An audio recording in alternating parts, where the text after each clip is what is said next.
Hello, fans. I'm the PC Expert Amateur, and we are going to take a look at the next episode of our airflow and pressure differential series. This is episode 7. Yeah, 7. That's Jarimatica or finger maths. 5, 6, 7. Yeah. So we've got 5 fans as usual, 120 millimeter. Next one is going to probably be 40 millimeter. No, not 40 millimeter, but 80 millimeter. And we've got the Lepa Casino, the Shenzhen GDSTime GDA 1225, which is a thick one, I think. Is it? Nope, it's 2 fans. I forgot. Didn't look at it today. And then we've got the WDERAIR Rage Sphere, the Eakhelb, which is the one with the special connector for AC, and the Yeuzbur, also an AC fan with a potentiometer control, whereas this is just an on-off switch. So I want you to tell me in the comments, which one you think is going to be the most powerful one. Now, so Lepa, WDERAIR, GDSTime, Eakhelb, or Yeuzbur. And I'll even give you this help, so you can see for yourself if you haven't looked at all 5 of the reviews. The review for the Lepa Casino I did last year, and then the GDSTime I did earlier this year. So it would be, take you a few seconds to find it. Now, we can see that the weakest in terms of RPMs is the Lepa, and then in a separate class from that is the WDERAIR, GDSTime, and Eakhelb. And then all by itself, Yeuzbur is way ahead in terms of RPMs. So let's go ahead and look at the airflow. And maybe this won't surprise you, but all of them are in the same order. Lepa, WDERAIR, GDSTime, Eakhelb, and Yeuzbur. The Lepa is way behind in terms of airflow. Of course, this is an older fan, whereas the other 4 are very new fans.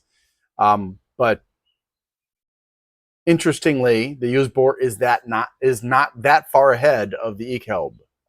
There's just a small gap in terms of the airflow. Let's take a look at the pressure differential. And here we can see, again, Lepa's in the rear, followed by GDSTime, WDERAIR, Eakhelb, and Yeuzbur. But again, the difference between Eakhelb and Yeuzbur is not that big.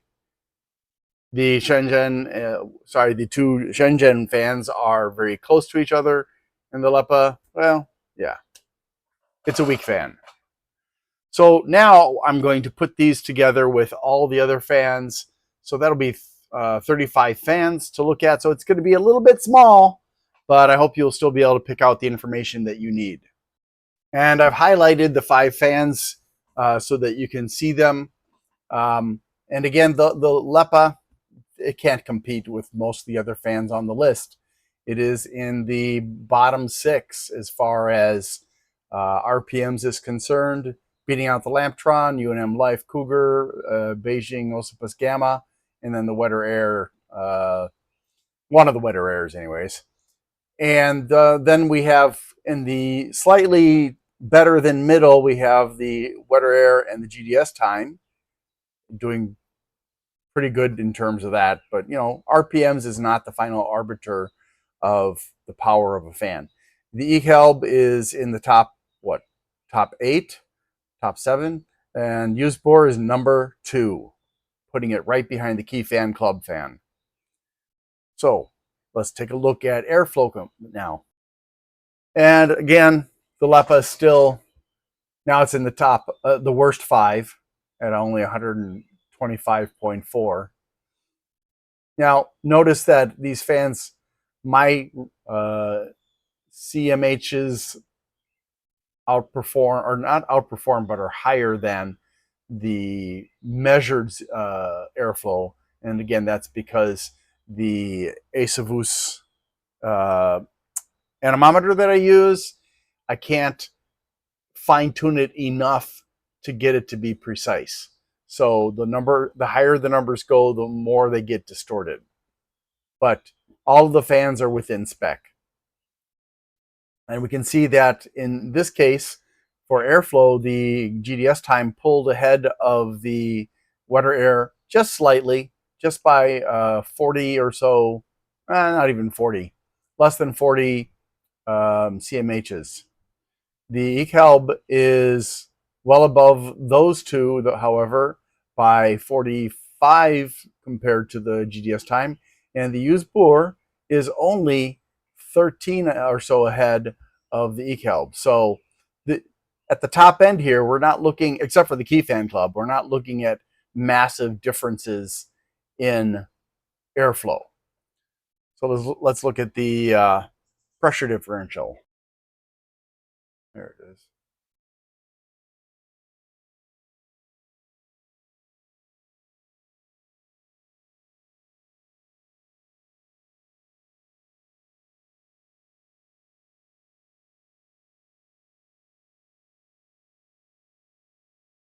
What the hell? How did it go from 75? Oh, fuck. We can see that overall, except for the little variance there between the GDSTime and WDERAIR switching positions because of the pressure differential being slightly different in favor of the WDERAIR versus the airflow, where the GDSTime was slightly better. There are no surprises this episode with how well each fan performed in each category. And that's rare because there are just so many variables when it comes to this.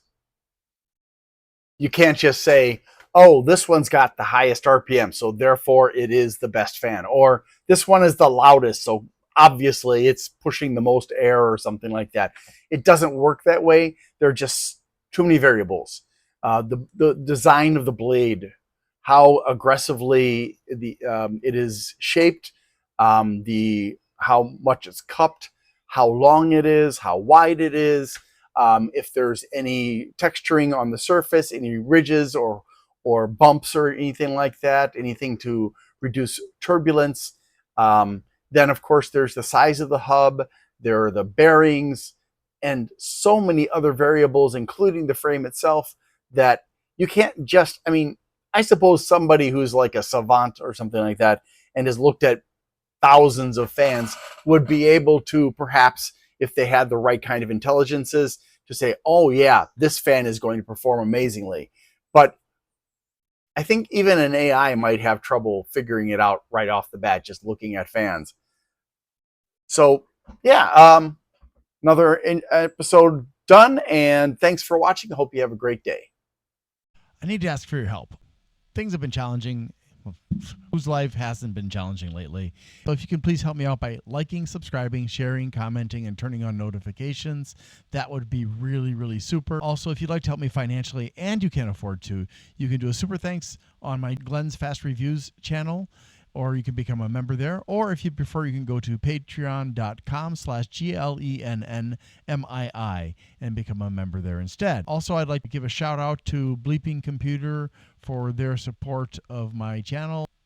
If you need resources for computers, for getting rid of malware and learning about cybersecurity and stuff, Bleeping Computer, BLEEPING computer.com is a great resource. Thanks so much for watching and have a great day.